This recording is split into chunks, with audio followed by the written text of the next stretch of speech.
5, 4, 3, 2, 1, 0. All engine running. Liftoff. We have a liftoff.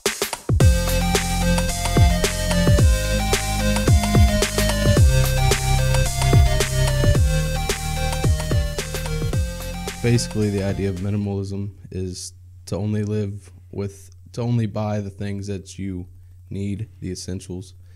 Quit buying all the other fluff. Anything of like excess. Yeah. We watch all these commercials and ads every day that tell you to spend. Your idols advertise, your sports advertise, everything advertises. Even the debates is all just one giant advertisement. So you'll go out and spend.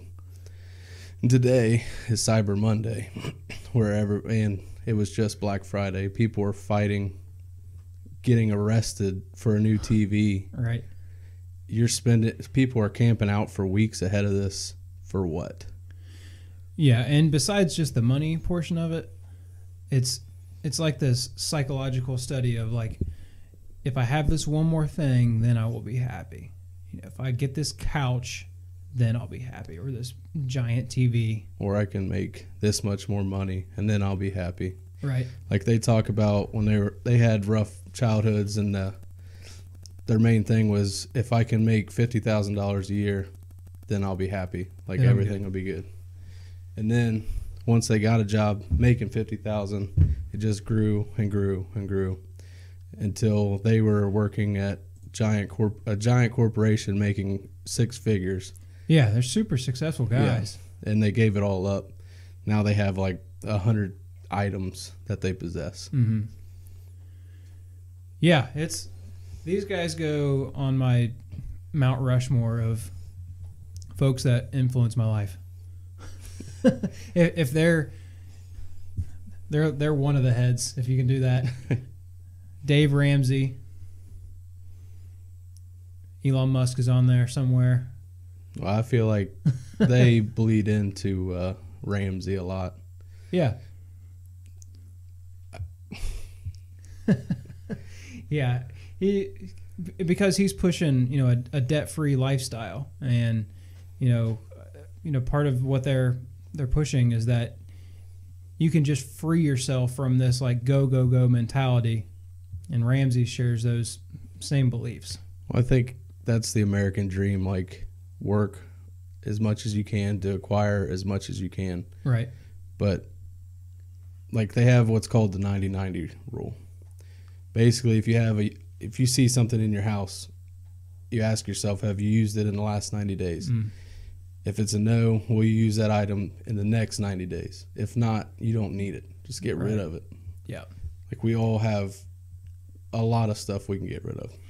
Yeah, and people might say, well, I might use it in 91 days, but you're paying for that item and the space that it's taking up and the maintenance of whatever that thing is and the time to deal with it. You're paying for it maybe without dollars. If in 3 months you end up having to use I don't know, whatever that thing is, and you have to go borrow it from somebody, or you decide, okay, this is going to be something that I'll actually use a lot of, and then I'll have to go buy it. But I don't know. I do see their point where it's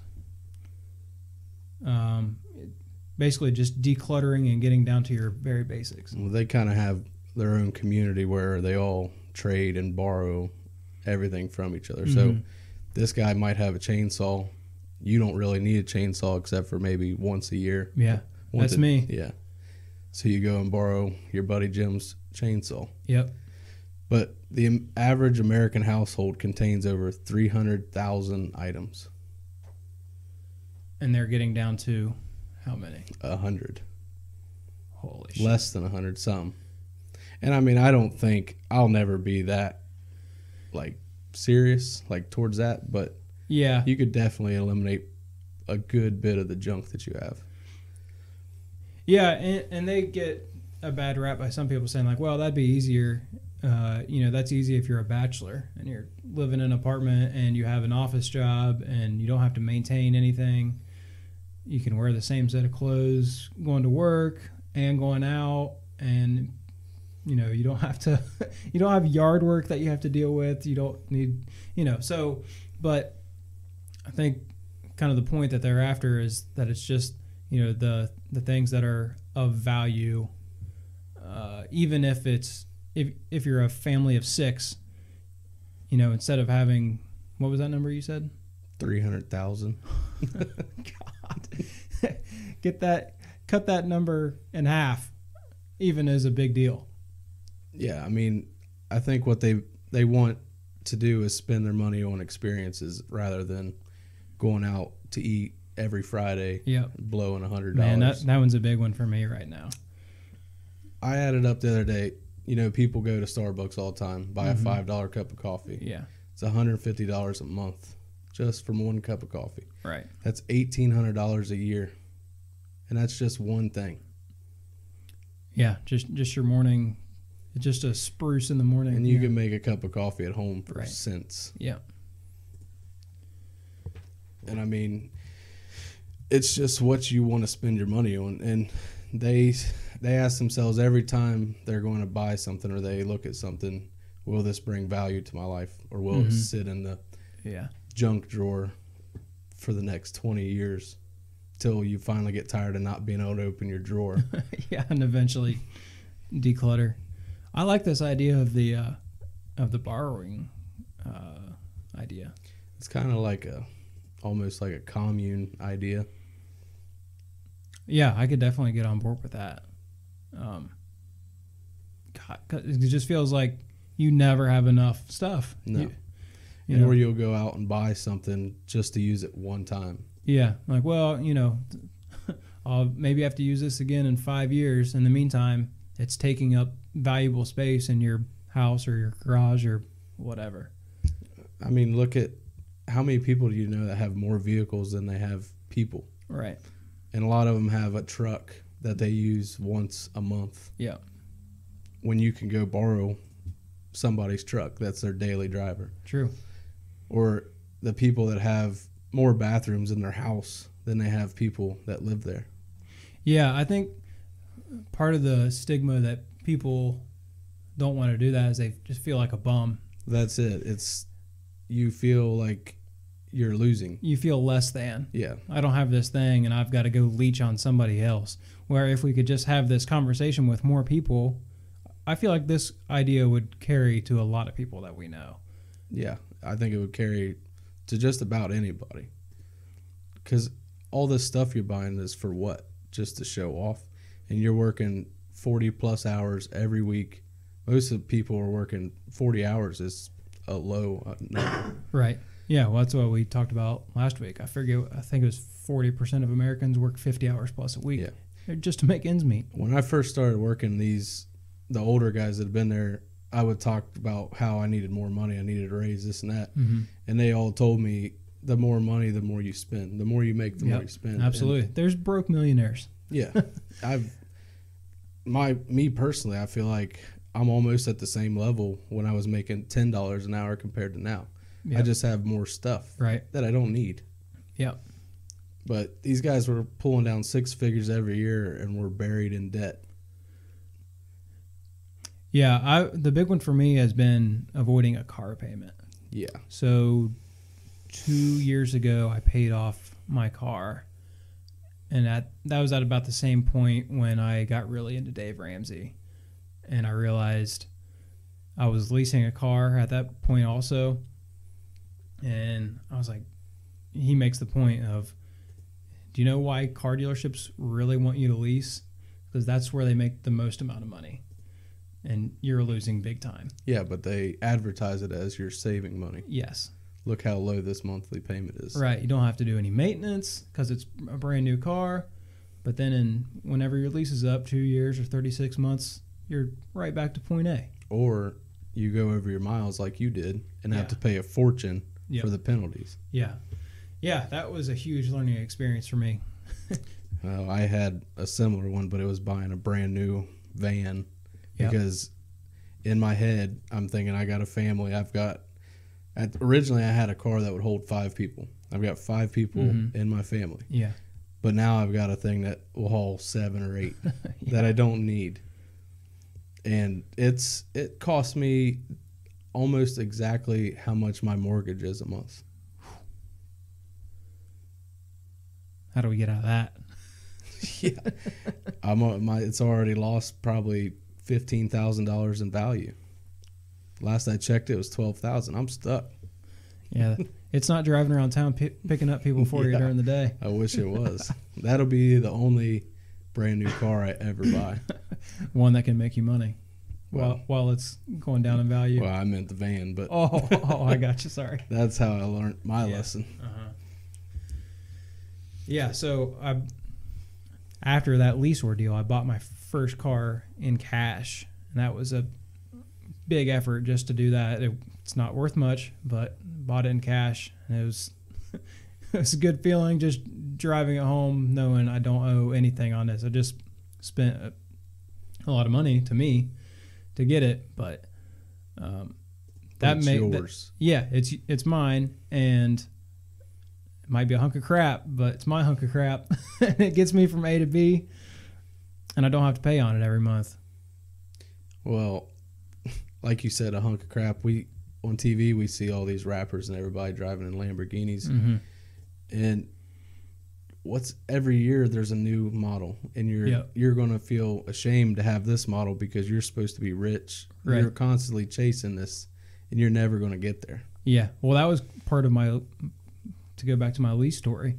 I had, I think, a 2017, and the very next year, I was trying to get rid of it later on, and they're like, people don't want a 2017. That's old news now. I was like, what are you talking about? This is a brand new car. Well, not to them. Yeah, they trap you into it. Yeah. Did you read about the, I think it's called the 33 challenge about clothing in particular? So that is, it's basically where you have 33 items of all of your clothing. Or not 33 items total.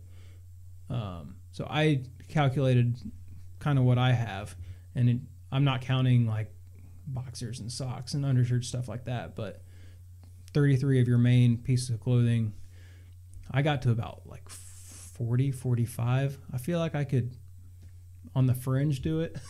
It seems light. Like it seems like not enough almost. Yeah. But these people have proven it. Yeah, but I mean, it would take a lot of like thinking, you don't have to think about what am I going to wear to whatever event, because it's going to be the same thing pretty much all the time. And that's what they talk about. It takes the stress off of what am I going to wear. Yeah. And then a lot of times when people don't know what they want to wear, they go buy something. Right. A new outfit. Yeah. Yeah, I mean, women in particular. I saw the one woman in the documentary was like, I went a full year without anybody even noticing what I was doing. Well, then, like the one lady in the documentary was pregnant, and she said originally she would have just went and bought a dress because she had some event to go to. Mm-hmm. But she borrowed one from one of her other friends and saved however much she would have spent on that dress. Yeah, I want to hear from people in comments after we post this who wants to get involved with this, because I'm all about this borrowing idea. I feel like maybe not for clothes, but I mean, if I had, I buy most of my clothes super cheap, but I have a ton of them. Oh, I have all my clothes from high school. I have every sports uniform that I ever wore. Oh my God! I have no idea why. Oh, I don't go back that far, but I do have a bunch of stuff that I just keep around for no reason. Basically, it's just there. Well, that's going to be my first project, is my closet, because I literally have a very maybe a third of my closet is stuff that I wear. Yeah. Then I have my work clothes, and then I have stuff that I haven't wore in 5 years. We should have worn black T-shirts for this episode. I feel like that's the minimalist. I think that's the only uniform. shirt that one guy has. Yeah. I mean, I could do it. I'd probably go gray, though. Gray. I'm more of a dark gray guy. Shows sweat. Except for in the summer, it shows sweat pretty bad, yeah. But one thing I thought about, I didn't really hear him talk about it, but subscriptions, like Hulu, Netflix. Now they got Disney, Amazon Prime. Yeah, you end up paying more than cable. You think you're saving money, and it's like a leech on your income. It just comes out every month. And you think to yourself, well, it's only $10 a month. But then it's 20, 30, 40. What you got? You forgot one. Audible. And if you click that link in the description below, you can get 30 days free of Audible with a free book, and you can cancel anytime. And by clicking that link and doing that free trial, you're helping us out.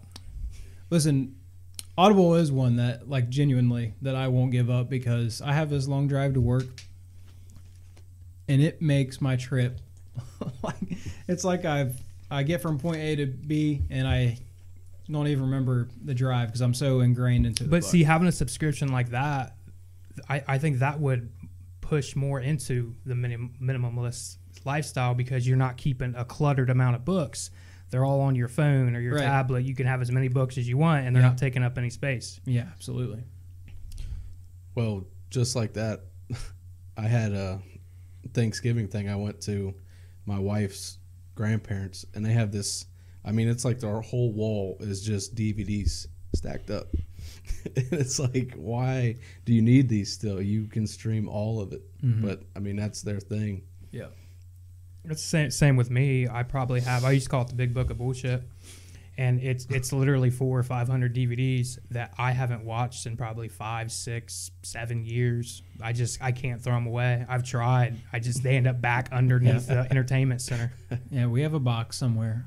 Oh, I mean, we all do. But and then everybody has the junk drawer. Everybody has a junk drawer. You open it up. Yeah. There's just a bunch of bullshit in there. You never use it. You don't know why it's there, but you're afraid to throw something away because you're going to need it. When you can't find something, that's where you got to go look. Check the junk drawer. Or old cords. I've got stacks of old cords. I don't even know what they go to.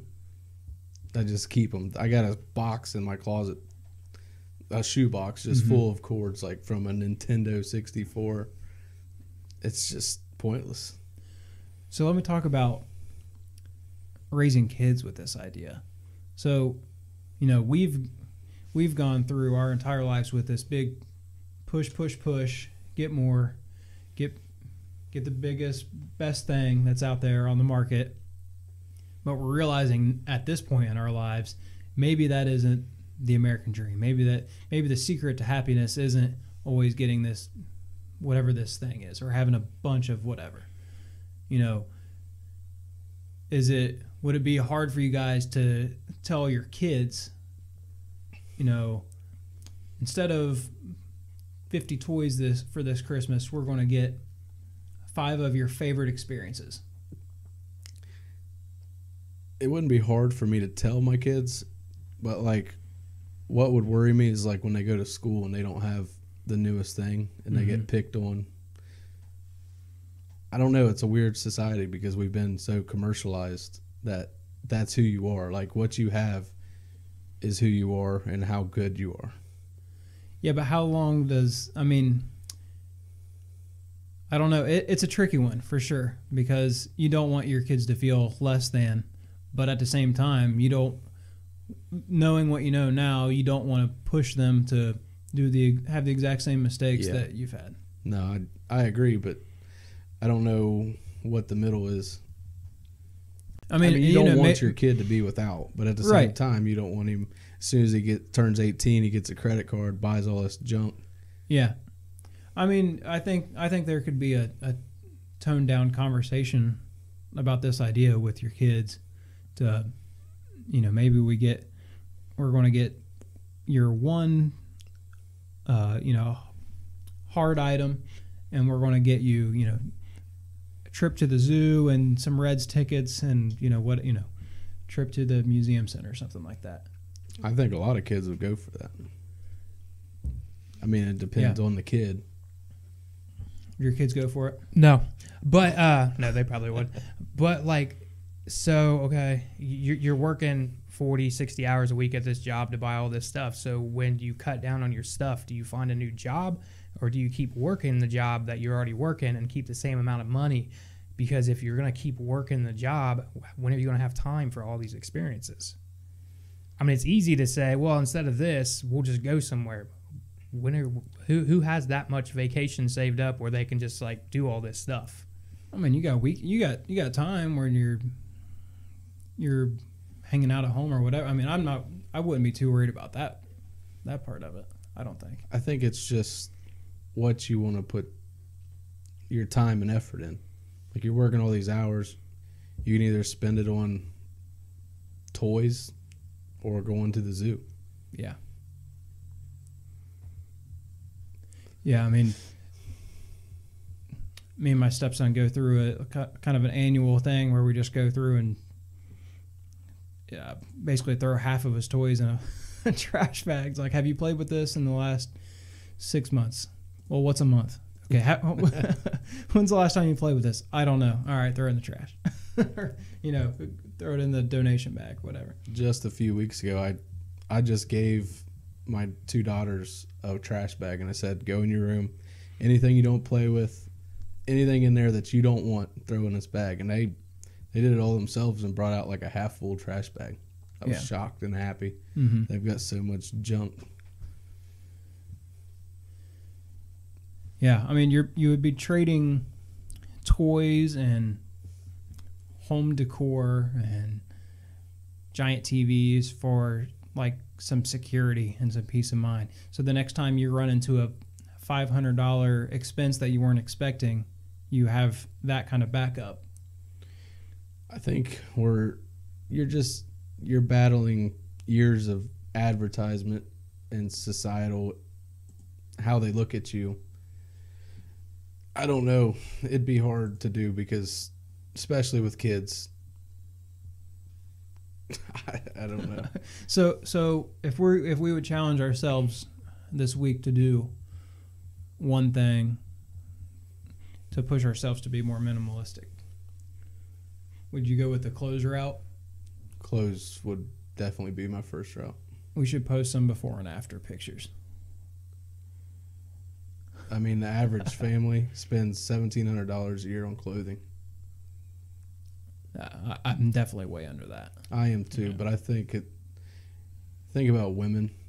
I don't want to bash women, but like, especially with clothing, they get targeted all the time. Yeah. Like, every magazine you see, this lady's wearing this dress that you need. Yeah, every commercial. I mean, even in just the shows themselves and Instagram, and it's just a constant bombardment of and makeup and stuff too. Yeah. My wife, in my shower, I have one bottle of shampoo and I have one bottle of body wash. And the rest of the tub is full from side to side all the way around with shampoo, conditioner, everything. Everything on the shelf at Kroger is in my bathtub. And I don't get it. I mean, it's, well, because you're not a woman. Yeah, exactly. If you keep talking like that, you're never going to get it. But I mean, I do feel like women are targeted probably even more for like the small everyday things. Yeah. My wife has a Ipsy Yeah, I hate that subscription. subscription. My wife has it too. And it's like, I don't know, $11 or $12 a month. Have you ever heard of that, Trav? Epsy? Ipsy, Is it I Ipsy? think. Ipsy? EPSY? I think it's an I. IPSY. Yeah. I have no idea what you're talking And about. she gets a box about yay big. I think it's once a month. Doesn't know what's even coming. It's just the satisfaction of opening up. It's like a gift. It's like a monthly gift. Yeah. And she's like, oh, it's one thing that I kind of want and then 6 things that I don't want.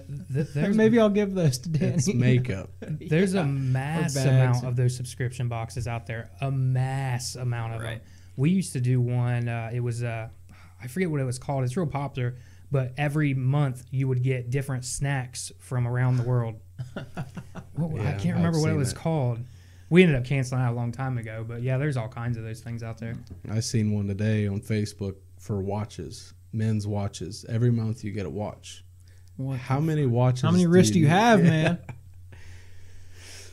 I think those are more like it's one part the product and one part just the satisfaction of getting something to open up and Getting something new. Yeah. Well, it's convenient too. Oh yeah, showing up at your door. And just like Amazon, how often, like every ad you see on Facebook is Amazon. Click here for the Do it, Trav. Do it, Trav. No, we gotta stop bashing Amazon. I know, but it's just so easy to spend money on junk that you don't need, because I found out early on when I entered the working force, like the big dollar items that you buy isn't what hurts your bank account. It's Right. I'm going to go in here, well, that's only $4. This is on sale. Yeah, no big deal. And then you go to pay something and your card gets declined. You're like, who spent Yeah. $300? And it's just a bunch of 5, 12, 20, 30. Yeah. For me, again, to go back, it's food. It's Yeah. my bank account. I eat out every day for lunch at work. Every day. I mean, if you're spending $10, $50 a day there. yeah. And then I smoke, so $7 a day. 49. That's $100 a week on and that's just work. That's not counting when we're home and like we go out to eat with family and stuff. Right. We go get a picture of margaritas at the Mexican restaurant. Yeah, I mean, $10 a day. That's very conservative. If you do that every day for a month, you're $300 in the hole. $3,600 a year. For what? You won't ever remember that. Right. But again, that all goes back. It's a lot of this stuff that people buy. It's all comfort stuff. Like the food we go out and eat, it's comfort food. Yeah. Like it makes us feel better about our day. Yeah. Yeah. Talk about something I want to get better at is just cooking in general. I feel like part of my issue is I'm spending money going out to eat, but it's also because I don't have a bunch of I've limited my like grocery budget to the point where I don't have enough food to just make something good at home. You don't have meal prep options. I'm not planning my next. Yeah. We are now. We've over the last couple months we've been really good about, what is our dinner going to be for the next 5 days, and going and get just those ingredients. So that's helped with actually having. Sometimes, in the past we would go to the grocery, spend $150, and then go out to dinner that night. Yep. And spend close to $100. Yeah. Or there's a situation where you spend $250 at the grocery store, and you come home and you eat way too much fucking food just because you have it. Right. Yeah. And then in 3 days you're out. Yeah. That's how it was when I grew up at mom's. Like, we'd be waiting for her to bring home however many groceries, and then like a week later we're just scraping by, eating whatever we can. Yeah. But my mom is bad about sales, so like anything that has those 4 letters, If it's on she's sale. got to buy it. Yeah. Like, I remember growing up, she'd come up to me with something like a pair of shoes or something. She'd be like, "These are on sale. They're only $30." I'm like, "Yeah, and they're terrible. They're ugly, and I would never wear them. But they're only $30." I saw Ryan Nicodemus on Twitter this week say, everything is 100% off if you don't buy it. It's all a scam, man. It's all a way to trick you into spending your money. Yeah. Somebody else had a funny meme where it was like showing the price of something, and it was like $49.99, and then in 2 months $49.99, and then Black Friday $69.99 marked down to $49.99. Everybody goes nuts. But I don't know. I think not even just this country. It's all of them. I mean, some of them are better than others, but I think we're too far out there to almost turn back. Like, there's so much that we're spending money on that we don't need. There's ads and everything. Yeah. Well, Even the games the kids play on phones and tablets, there's stuff you have to buy inside the game to keep playing the game. True. And there's an ad every time you play that game. And if you want to get rid of that ad, you got to buy the full version of the game. Right. I mean, I think this idea just starts one person at a time. It's like kind of like I was saying at the end of the last episode. Like, hearing what they had to talk about gave me like this total sense of like, that's a light at the end of the tunnel. Just stop doing that, and you can actually be happy now, instead of as soon as I make $80,000 a year, that's when I'll be happy. That's horseshit. Be happy now. Yeah. There's there's a guy I know that lives in a subdivision, and he's got a few neighbors. Every time they buy some new toy, they got to show it off, come bring it down, and it's like 4 or 5 of them just competing to just buy junk that they never Keeping up use. with the Joneses. Yeah, it's a sick cycle. You don't need it. Yeah. I'm not saying get rid of like something that you're passionate about. Like if you have a collection of something that you really enjoy, don't get rid of that. Get rid of the crap you don't need. Yeah. See, but I almost think, like, just personally me, I'm like too far gone to go back, because as far as where my money goes, because we don't do a whole lot of frivolous spending. We really don't. But mortgage, car payment, you got a car, you need insurance. Yeah. It's 2019. It's hard. I mean, in reality, it's hard to get by without a phone. As much as people want to joke about it, oh, I wish I could just shut this thing off. You use it to stay in contact with friends, family, whatever. Well, it sounds GPS. like you're doing pretty good then. I mean, I'm always broke. I'm not doing good at all. Now, if I did all that and had thousands upon thousands in savings, I'd be doing good. so your kind of spending on vice is more like cigarettes and food and stuff. Yeah. Not necessarily extras, but it's something that isn't a necessity. I mean, For the most part, yeah. what is our necessities? We need a house. Living where we do, you need a car. You can't get by without a car. Yep. You do need a phone, I would Yeah. say. What else? Internet, maybe? But do you need internet? If you don't work, like if you don't need internet to work, you don't need it. Because I don't have it. I'm living proof because I can't get it. It's not because I don't want it, but And again, with the phone thing, do I need an iPhone, or can I just get an old LG flip phone that would do the same thing, Right. but it wouldn't have all the extras? Yeah. well, that's another thing. Like you get the new iPhone, next year there's another new iPhone, and people are all not all, but a lot of people trading in that Need the phone newest one. just to get the new one. Yep. It's got a better camera. Got to have it. It's got portrait mode. This one I folds. need it. This one folds like the 2000s. Yeah. It's that Razor. Get some nostalgia. Does it really? There's a new They one. brought the Razor back and it folds in half. It's a smartphone. All the phones just come full circle, like back. Yeah. We started out with the small flip phones. They got bigger to a certain point. Then they're like, all right, let's get smaller. This one's still pretty big. So it's basically like just- a fucking laptop you carry around. No, it's just a smartphone. It folds in half. Yeah, it just folds. What's the screen made out of on that? I don't know. They're gonna tell you something, but it's, I'm sure there's no chance of it breaking in the first month, too. Well, they delayed it. I remember it was coming out and they stopped production. They had to go back. They were all snapping. but where's? Because I mean, it all starts with one person. Sure, I mean, generally, it starts with one person technically, but we're so ingrained in our minds. Like even our kids now, we may not sit down and tell them like, you need good credit, you need this. They're not dumb. Like they overhear things, and it's going to be ingrained in their head that if you don't have good credit, you can't buy this house. You need this job to put a down payment on this house. And if you don't have this house, then society's going to judge you. Like it's because that's how it got ingrained in all of our heads. I mean, our parents didn't sit us down and say like, listen, you worthless piece of shit. You need money, good credit. You need this, and this. No, we learned from society. Yeah, we've been trained from day one. Everything we look at or watch, even our parents, like you said, they're all chasing the same thing. And it's all the commercialization of the country. Exactly. And even if like all three of us got together and we did this big campaign to, we're going to get rid of all this, we don't need this, TV's still going to air all these ads. TV's not going to air this kind of stuff because they're going to lose money.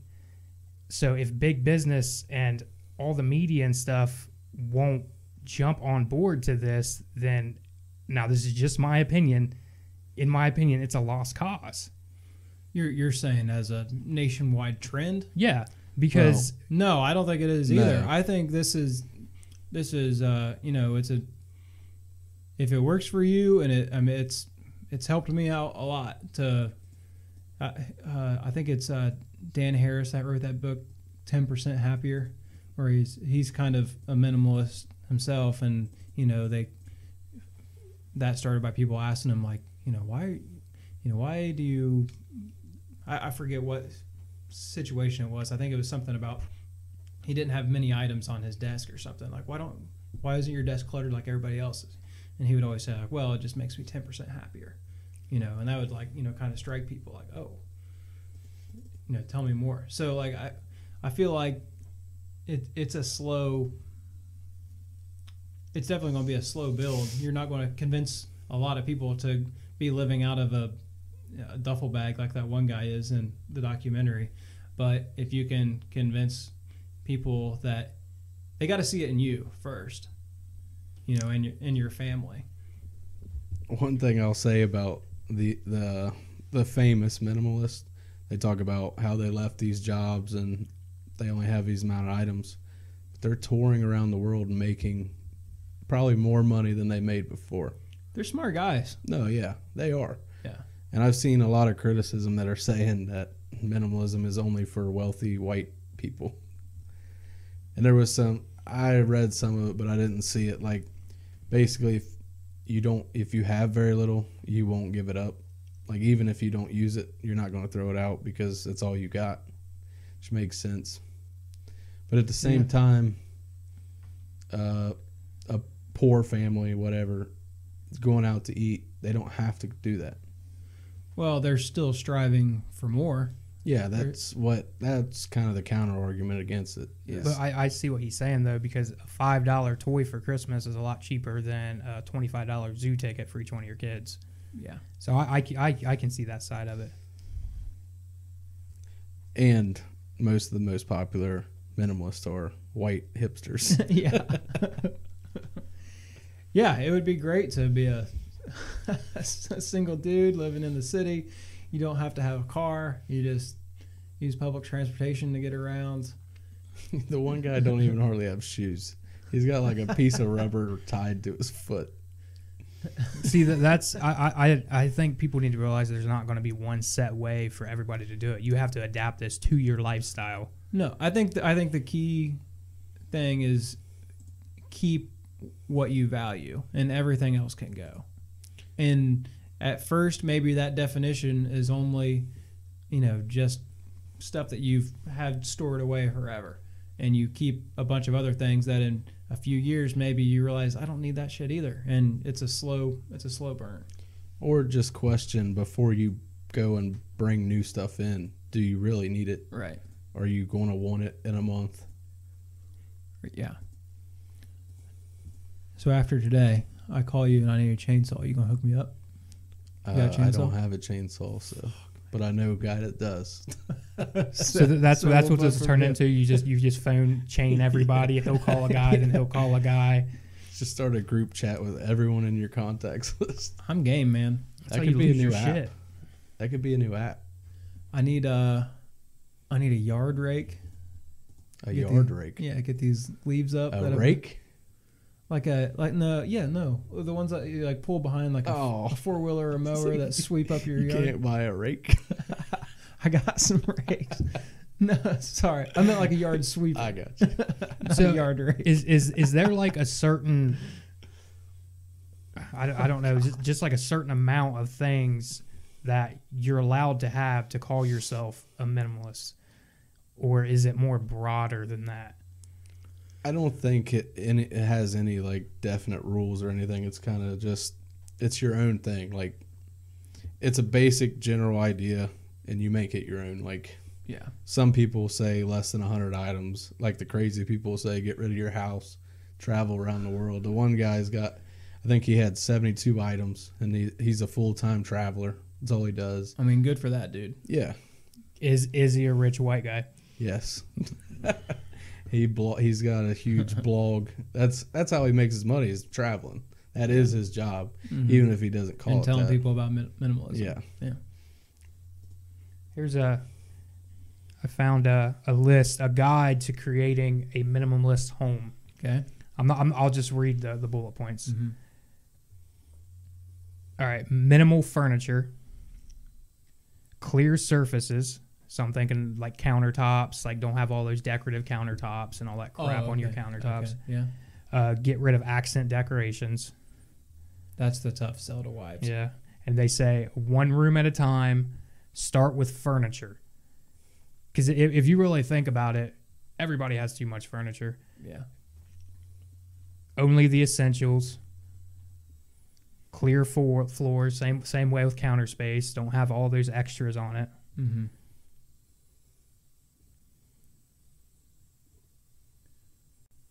And then they got the best one, and I always think this: a place for everything. If you don't have a particular place you're thinking of putting that, you don't need it. Yeah. Yeah, I think I could probably start in my closet, and that isn't going to take long. I don't have a huge excess in the closet, but my garage I could definitely go through. That's what I was just thinking. Yeah. I can get rid of probably half of my garage. Yeah, and it would bring a lot of value to your life. Just have a garage. Yeah. Well, I mean, you also have that space if you want to work on your car or whatever. I mean, because your garage is pretty filled up with shit. Isn't it? My garage is, you can't walk. Yeah. You gotta move the mower out, move the wheelbarrow out, Yeah. just to move anything. Mm-hmm. Well, I cleaned out that shed, put those puppies in, and I have literally 18 of those little crate things that you carry like pop in and stuff. Mm-hmm. Why the fuck do I have those? I remember Danny like yelling at me like years ago to get rid of them. They're still in my shed. Like, why do I need that? I'm bad about like memorabilia, like, and it's not like valuable. It's like memorable to me. Like, Yep. I've got all my old game balls and like jerseys and trophies. Closet. Yep. I need to get rid of that stuff too. But luckily, I left all my trophies at Mom's, and she's trying to get rid of them now, and I won't let her. But really, I So don't just need put it on that somebody crap. else. Yeah. No, I used to collect baseball cards when I was little, and I struggled to give them away, but I You haven't gave them away? to my nephew. Yeah. What the hell? Why? Cause man, they're baseball cards. My dad at my old house, like half our attic was baseball cards from his childhood. And he brought this guy over like in the 2000s and to value his cards. Yeah.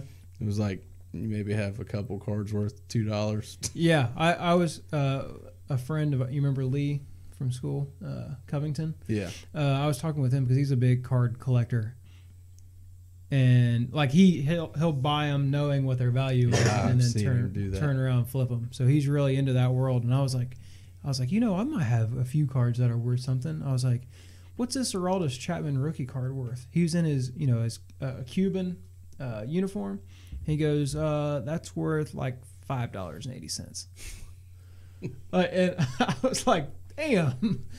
I mean, I thought that was actually worth something. It wasn't worth anything. I think if you had good cards in like the mid 80s, early 90s, they were worth a lot more than they are now.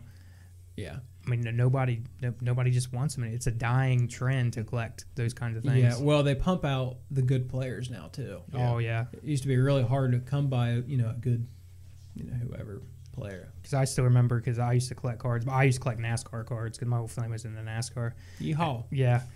Fucking hillbillies. And I remember the big thick book that literally you could find any card and you could find out what it's worth that year and all that. I remember going through all my cards and checking them, thinking I'm going to be rich. Man, I used to have 2 books, and I would have them organized by team and by player. But then if I got, like, I had probably 30 Ken Griffey Jr. cards. He was my favorite had to move player. the whole team. I had to move every other card down one slot so that I could put the new Ken Griffey Jr. card in next to all the other Ken Griffeys. Yeah, it would take a week or more. That's a product of not having an iPad to dick around on. That's true. And See, that's probably why cards are dying. Nobody's Yeah. buying them. Yeah. I'm trying to think right now what's something that is I have an abundance of. I think it might be like camping and like survivalist gear. Mm-hmm. I get on this kick every now and then Yeah, I where know I'll you're go. into this, Yeah, I'm really into the survivalist thing. Yeah. And I'll just go and buy like the life straws or like the purified tablets and fire starters, sleeping bags, tents. I have a shitload of stuff. But are you going camping like a ton? No. Do you want to? Yeah, kind of. See, I feel like if you were going a bunch, that would make sense. If you're going once every 2 years, probably not. See, I mean, we used to go like hiking and a lot and stuff, but we don't even do that much anymore. But I think that's more of like a time restraint because 2 kids, full-time job. If they don't want to go hiking, guess what? You're not going hiking. Yeah. Yeah, I mean, I feel like I could argue it either way. If As that long was as something you that you don't- really wanted to push. But see, that's also my apocalyptic gear too. So if like shit hits the fan, I don't want to get rid of that because if shit hits the fan, I got my shit. So just bury it in the yard just in case. Who says I don't? Who says I don't have little stashes all around Highland County and I know exactly where they are and I got them marked? I got bug out bags everywhere. You don't know. That day comes, I'm just going straight to the beach and Just watch it burn. yeah, just watch the mushroom cloud, baby. You guys remember Beanie Babies? Yeah, How many people was spending like their life savings? knocking over people on Black Friday trying to get those And things. they're worth nothing. They aren't. I don't think so. I I don't know if I'll look it up. I feel like there was one, the other Furby. Furby, yeah. I think those things are worth something now. There's a few of them out there that are actually worth something, but I am proud to say that my son does collect cards. They're Pokemon cards, but he still collects cards. that's cool. I think that's a pretty big achievement Yeah. nowadays. My son does too.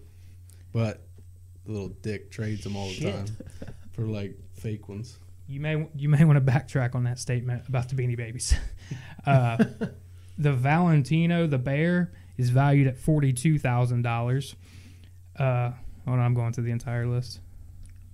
Yeah, but there's probably only one made ever. Our podcast has turned into a minimalist to maximalist really quickly. Well, I'm about to fucking max out on these Beanie Babies.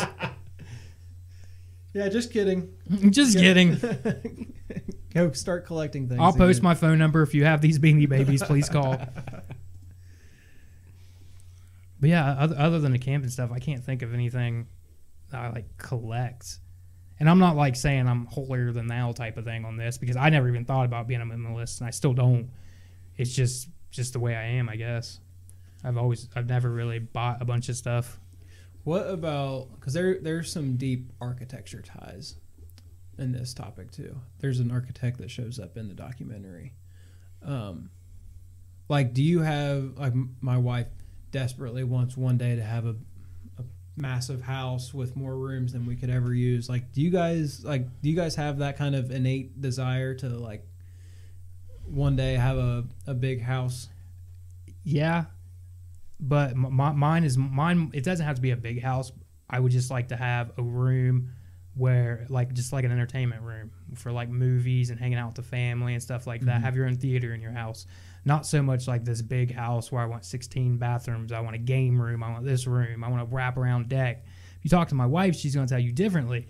Yeah. But like, I've never really, there's stuff that I like because every now and then, everybody is guilty of this. You can't tell me you're not. Every now and then, me and Danny have the, what if we won the lottery? What is the first thing you would buy? House. I'd pay off all my debt. Well, yeah.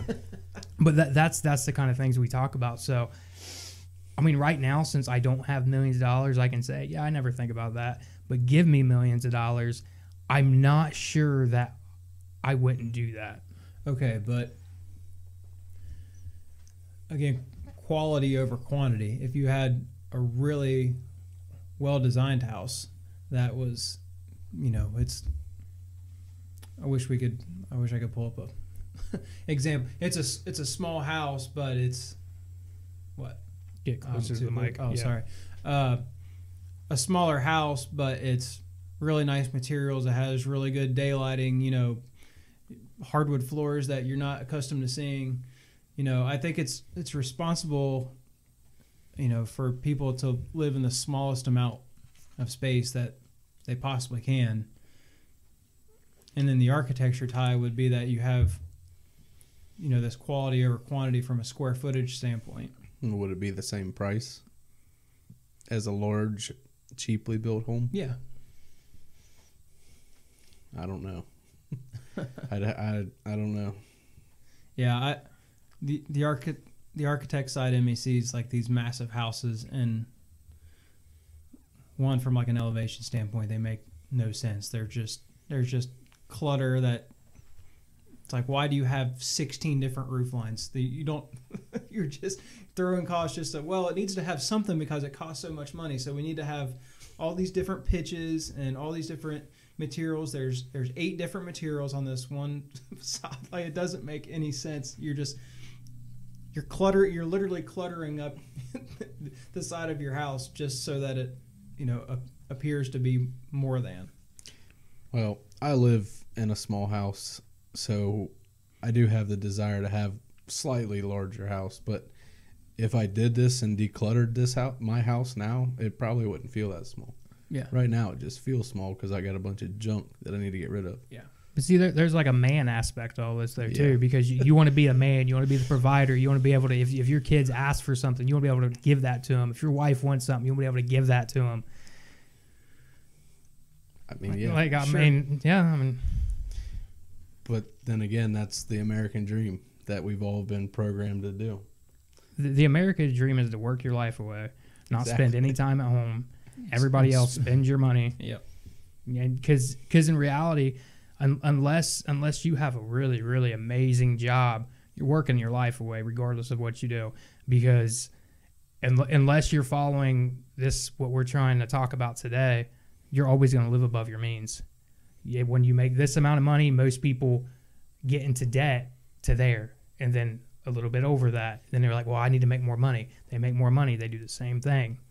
So I could see it if people would do this and cut back. I think the economy would grow a little bit because of it, because people wouldn't be as broke all the time. Well, that's what happened with the housing crisis. Is the banks were giving these people, pre-approving them for $500,000, even though they only made maybe $70,000 a year. Yeah, knowing that they couldn't pay it back.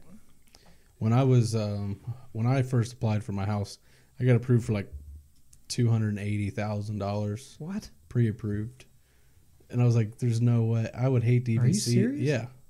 Well, I had really good credit back then, but still, I was only like 21 years old. Oh my God!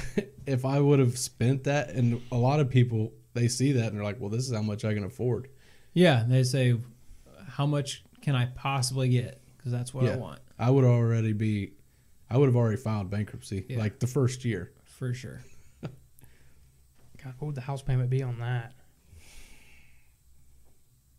I'd hate to know. Yeah, I'm trying to add up my house payment. Cross, multiply, and divide. I don't know. I got a really good deal on my house, so my house payment's lower than it should be probably. One thing I did look into is I bought a cheaper house because in my head, eventually I thought, well, I'll just sell this later and get a bigger house. But then, okay, my parents did this. We had a 2-story house with like 6 acres and 3 bedrooms. Mm-hmm. I had me and my brother and my parents. We had enough rooms. We had 1 bathroom. That's all we needed. I started high school. They sell that house, buy this bigger house. They had their house paid off too. They buy this bigger house. The old house sat on the market because it was right around the time everything crashed. Mm-hmm. For years, they lost money, a ton of money on their house. So now they have this big house, and it's pretty nice. My brother's 19. He just turned 19, and he's going to be moving out within the next couple of years. And it's just 2 of them. So now they're talking about adopting kids? No. Now they're talking about selling this house and probably buying a smaller house, but I almost guarantee it won't be much cheaper. It'll just be nicer.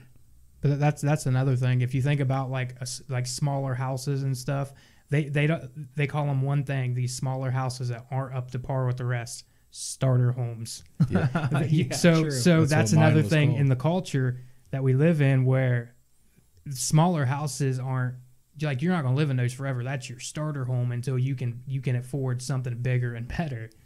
Mine was listed as a good starter home for a young couple or an elderly couple. So a good finishing home. Yeah. A good starter home or a good finishing home. Good place to start or die. But you can't do both. Yeah. Could you live in a tiny home? Have you seen those? No. I'm not gonna throw out their names, but I do have friends that lived in. I mean, it wasn't as tiny as that, but this thing was tiny. I don't know how many square feet it was. It was 2-bedroom. Like, was this thing on wheels? No. But it was a four-person family, 2 little kids, husband, wife. It had 2 bedrooms, 1 bathroom. The living room and kitchen was probably a little bit bigger than this room. Okay. The bedrooms, yeah. So the living room, kitchen here. So like 80 square feet, probably. Yeah. Here, the bedrooms were probably about the size of this. So think 3 of these rooms, add a bathroom and a hallway about the length of this room. And they lived in that for like a year. Dude, I would be so down. I couldn't do it with kids. I would be so down. It drove them up the wall with those kids. Yeah, no way. Well, did they have the tiny house and then still pile on decor and kids' toys and try to live a conventional lifestyle in a house like that? Or did they go the opposite? No, that house wasn't real bad cluttered or anything like that. See, then why would it if it's just bodies and some furniture? I don't feel like it would be. You can't you get wouldn't away, feel man. like you're. No, I felt trapped in that house just a little amount of time I was there. Yeah. Especially when we would come over, we'd bring 2 more kids. You're 4 kids in that space running around. Yeah. I mean, it's definitely not meant to be entertaining. That's what I'm saying. If you were a single rich white guy, you could make that happen. Yeah, I maybe live in a tiny home like after my kids are out of the house, but Yeah, I think this would be like a bachelor or just you and your wife. if I was a bachelor, yeah. Like if I never had kids, I'd live in the tiniest shack I could find and not care. Well, me and my wife has already talked about it. Whenever when we get old and the kids are moved out and they're doing their own thing, we're just gonna get a camper, an RV, and we're just gonna go. I mean, that's basically what tiny homes are. Yeah. They're just glorified campers with nicer materials. You can pull them with your truck. Yeah. So when we get to that point, I mean, that camper might be packed full of shit. I don't know, but we'll be old, so it might not. But as far as like, I don't think we have a long-term plan to die in a home. I think it's more of a die on the road type deal. All right. Kind of morbid, but all right. Well, you know what I mean. Fall off the Rockies. So really, if you take kids out of the equation, I probably would be living more of a minimalist lifestyle. I can't say that word. I sound fucking Minimalist. That I'm gonna point to you every time I'm about to say it, and you say Okay. it. But with kids, like I just want to give my kids everything I can, and not make them feel like they're living without. Yeah, they're missing out on. I know that's Yeah. the whole point of like going that way, but that's just my mindset on doing it with kids. So you wouldn't entertain the idea of having a conversation with them, though? Oh no, You don't- I'd entertain the shit out of that idea. Like I think what they expect is a little outrageous. Like I wouldn't cut it off completely and like for Christmas, hey, we're doing these 5 things. Like I would do a good mixture. Mhm. There wouldn't be 30 presents sitting under the tree. Yeah. There'd be a handful, and then there'd be the things we'd go out and do. Yeah, I think a lot of times kids are way smarter than we give them credit for, Oh yeah. and they can grasp a lot more. And if they're seeing you, get rid of a bunch of things and just scale down on stuff, and suddenly your house goes from feeling like this to it's feeling like this just by a matter of how you're behaving. There's something in them that even without talking to them is going to start to pick that kind of vibe up. See now maybe closets, but your house doesn't really seem that cluttered. I do my best to try to keep things to a minimum. Except for the puppies. Ugh. We didn't like. There's not too much clutter. I mean, there's too much clutter, say on the island right there, Yeah. in the kitchen. That's a little bit cluttered up. But as far as like floor space, like we don't even have coffee tables. Yeah, we have one end table, but we don't have coffee tables. Yeah. We use our dressers as nightstands. Yeah, no, I think from what you described in your style, I think you're on your way. There's there's always things that you can trim. I mean, the minimalist talk about things that they can trim, and it's also, we've been talking about stuff this entire time. There's also an entire digital world of stuff that can be decluttered. Oh yeah, because you got to think. Right now, I can tell you I have a Netflix subscription, a Disney Plus subscription, Stars, Cinemax, HBO, Amazon Prime, the WWE Network. Fuck everybody. Oh, yes, man. I have it. Yes. I'm going to come over for that. No, yeah. And so If I was free, I'd be all on board. It's free for 30 days. So is Audible. So that's 7 subscriptions I have just in videos. And I probably you can't watch all 7 of them in an entire week. Me and Danny will literally sit down at night. Kids go to bed at 8:30. We'll sit down at night. We'll say, all right, let's watch something. Mm-hmm. We scroll through these fucking things for 2 hours, end up watching something for 10 minutes, and she goes to bed. Yeah. We have the same 4 shows that we watch. If I could just get those 4 shows, I'd be good. But what about just like apps on your phone that you hardly ever use? Yeah, I went through today and deleted a bunch. There's like something spiritual about just getting rid of shit. I love it at this point. I love going through and just be like, gone. Like it takes up like some of your bandwidth to have a bunch of stuff. That feeling that you're talking about is the same feeling I think that people get when they buy stuff. Because I know what you're talking about. Yeah, because it's that euphoria. Yeah. But when you get rid of this and like you can walk through your closet now, I feel like I can breathe easier when it's...